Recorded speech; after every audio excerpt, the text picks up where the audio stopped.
নমস্কার বন্ধুরা, আজকে আমি বানিয়েছি নিরামিষ কাবলি ছোলার ঘুগনি। প্রথমে আমি কড়াতে তেজপাতা আর এলাচ, শুকনো লঙ্কা আর কস্তুরি মেথি দিয়ে ভেজে নেব কিছুক্ষণের জন্য। আর তারপরে দিয়ে দিলাম আদা বাটা। আর এরপর আমি দিয়ে দিচ্ছি হলুদ গুঁড়ো আর লঙ্কা গুঁড়ো, স্বাদ মতো নুন আর একটুখানি চিনি।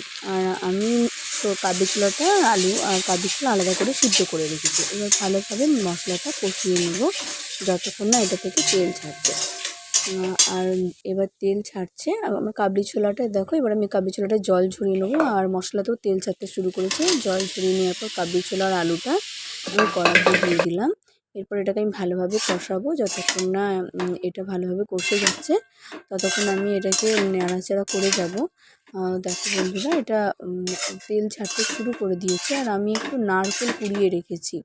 নারকেলটা আমার একটু কচি ছিল, ওর জন্য কুড়ানোটা ড্রাই হয়নি, একটু জল জলে ভাব হয়েছে।